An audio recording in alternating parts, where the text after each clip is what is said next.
तो महाराष्ट्र के सियासी संकट पर यह बड़ी कवरेज एबीपी न्यूज पर आप लगातार देख रहे हैं। और अभी आपने थोड़ी देर पहले दीपक केसरकर को सुना, जो कि शिंदे गुट के प्रवक्ता हैं। वो अपने गुट की तरफ से बात रख रहे थे, जो उद्धव ठाकरे की तरफ से कहा गया, जो राष्ट्रीय कार्यकारिणी की बैठक में प्रस्ताव हुए, उन तमाम बातों पर उन्होंने अपनी बात रखते हुए ये कहा कि वो कोई नई पार्टी बनाने नहीं जा रहे हैं, वो कोई नई पार्टी नहीं बनाएंगे। बीजेपी में विलय की खबर पर भी उन्होंने जवाब दिया और कहा कि हमारा किसी भी पार्टी में कोई विलय नहीं होने जा रहा है। तो एक तरफ उद्धव ठाकरे बीजेपी को लेकर आज अपना स्टैंड क्लियर कर रहे थे। उन्होंने ये कहा कि हम सरकार को बचाने के लिए बीजेपी का साथ नहीं लेंगे, तो दूसरी तरफ बीजेपी में मर्ज होने की बात पर केसरकर ने भी अपना स्टैंड साफ कर दिया। जितेंद्र, यानी बीजेपी के साथ अभी तक के अगर दोनों के हम बयानों को सुने तो ना तो उद्धव गुट और ना ही यहां पर शिंदे गुट जाता दिख रहा है। जी हाँ, बिल्कुल। फिलहाल बीजेपी से दोनों ही लोग जो है, उद्धव का तो खैर स्टैंड पहले से ही था, इसी वजह से तो कांग्रेस और एनसीपी के साथ में मिलकर उद्धव ने सरकार बनाई थी। लेकिन जो एकनाथ शिंदे का ग्रुप है, ये अब तक सियासी हलकों में ये माना जा रहा है कि इसके पीछे बीजेपी एक तरह से इनको मदद कर रही है। और ये भी बीच में ऐसी चर्चा हुई कि क्या इनका ग्रुप जो है वो बीजेपी में विलय हो जाएगा। तो इस तरह की तमाम अटकलों को फिलहाल दीपक केसरकर ने खारिज कर दिया है कि हम बीजेपी में विलय नहीं होने जा रहे हैं और असली शिवसेना हम ही हैं। न केवल शिवसेना नाम हमारा है, बल्कि हम शिवसेना के विचारों को मानते हैं, बाला साहब ठाकरे के विचारों को मानते हैं। और जो नोटिस, जो आज सम्मन्स उनके विधायकों को भेजे गए हैं, जो शिंदे खेमे में जो विधायक आए हैं, उनको डिप्टी स्पीकर के दफ्तर से सम्मन्स भेजे गए हैं कि आपको डिस्क्वालीफाई क्यों ना किया जाए दल बदल कानून के तहत। इस बारे में सोमवार 5:30 बजे तक आकर अपना जवाब रखिए। तो उस सिलसिले में उन्होंने साफ कहा कि हम इसको कोर्ट में चैलेंज करेंगे। यानी कि मुझे लगता है कि सोमवार तक ये मामला जो है अदालत की दहलीज पर जा सकता है। ठीक है जितेंद्र, रहेगा मेरे साथ। मनोज्ञा भी गुवाहाटी से हमारे साथ जुड़ी हुई है। मनोज्ञा, गुवाहाटी से जो भी खबर आ रही है वो बता रही है कि स्ट्रेटेजी पल पल कैसे बदल रही है। बार बार इस बात का जिक्र किया जाता है कि 2/3 बहुमत हमारे पास है। केसरकर बहुत सारे सवालों का जवाब दे गए अपनी इस प्रेस कॉन्फ्रेंस में। जी बिल्कुल, और अभी हाल ही में उन्होंने ये कह दिया है कि मैं सबसे अपील करूंगा कि वो शांति बनाए रखें। यानी कि उनको ये पता है और इस बात का अंदेशा है कि महाराष्ट्र में जिस तरह से अब सड़कों पर प्रदर्शन हो रहा है और तोड़फोड़ हो रही है नेताओं के घर पर, ये बड़े सवाल खड़े कर रहा है कि इनके इस अगले कदम से आगे आने वाले दिनों में क्या होगा अगला कदम। लेकिन आज की बैठक के बाद, यानी कि कार्यकारिणी की बैठक के बाद, जिस तरह से उद्धव ठाकरे ने सीधा निशाना साधा है और उन्होंने जवाब पर थोड़ा सा बगल से निकलते हुए कह दिया कि ठीक है, हम सिर्फ शिवसेना का नाम लेंगे, हम और किसी का नाम नहीं लेंगे, क्योंकि वो ये बखूबी जानते हैं कि शिवसेना का नाम ही बाला साहब ठाकरे है। यानी कि सिनोनिमस है ये पार्टी का नाम बाला साहब ठाकरे के कद पद से कई नीचे कह सकते हैं, क्योंकि बाला साहब ठाकरे की जो पहचान है हिंदुत्व के एक नेता के तौर पर, देश और विदेश में यानी कि विश्व के नेताओं के तौर पर वो बहुत बड़ा कद है। ऐसे में जिस तरह से अब लड़ाई नाम की हो रही है, ये साफ कर दिया कि कोई गुट नहीं बनाया है, कोई अलग से पार्टी का नाम नहीं दिया है। लेकिन चुनाव आयोग अगर गए उद्धव ठाकरे तो इसकी चुनौती को वहीं जवाब दिया जाएगा। यानी कि अपने तथ्य, अपने कागज, अपनी कानूनी कार्रवाई और अपने कागजात को हर तरह से तैयार कर रहा है ये गुट इस समय।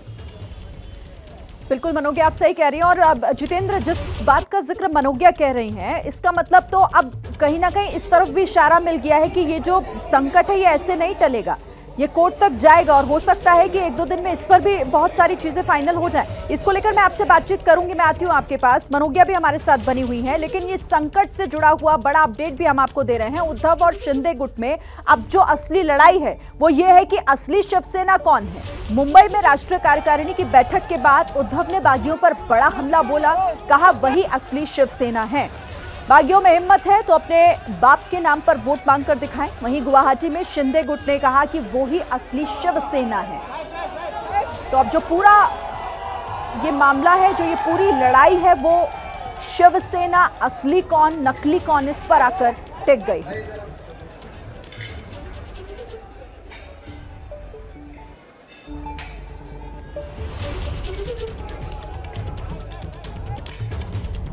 और आज राष्ट्रीय कार्यकारिणी की बैठक हुई है शिवसेना की। उस बैठक के बाद सांसद प्रियंका चतुर्वेदी ने क्या कहा, उनको सुनते हैं।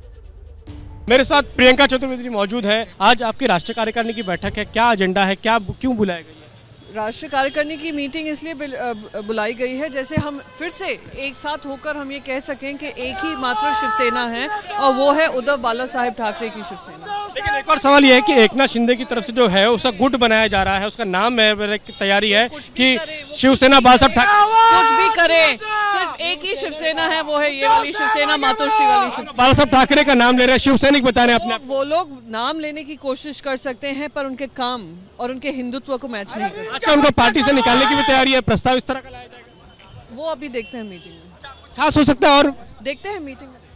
ये थी प्रियंका चतुर्वेदी, उनका कहना है कि असली शिवसेना जो है वो सिर्फ ये है जो कि शिवसेना है और यही है।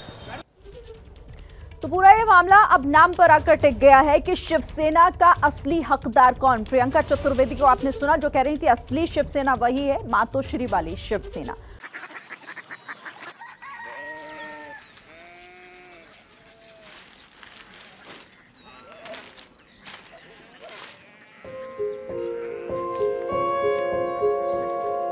बाबा बाबा Korea city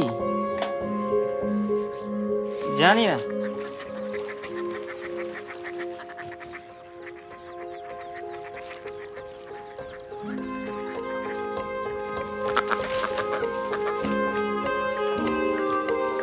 Korea city?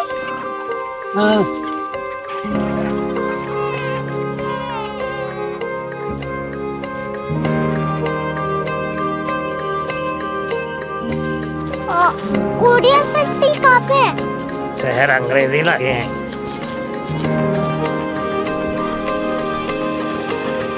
Korea city.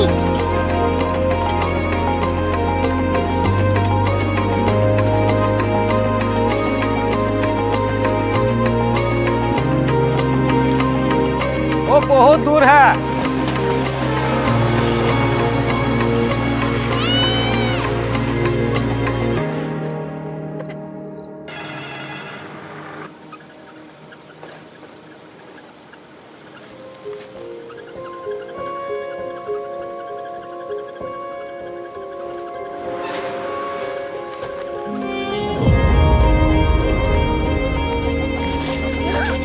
Korea city.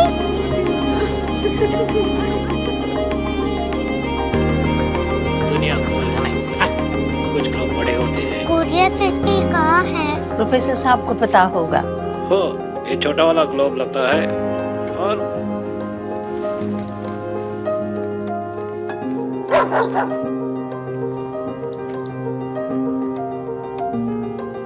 पता नहीं, मेरी बेटी से जाके मिल लो, शायद उसे मालूम हो।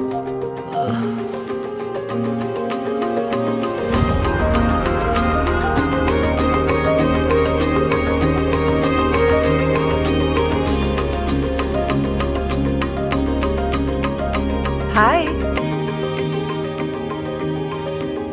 बाबा ने भेजा है। Come here. Korea city. Korea city नहीं, क्यूरियोसिटी। वो क्या? That's what brought you here? जो तुम्हें यहाँ तक ले आया। क्यूरियोसिटी।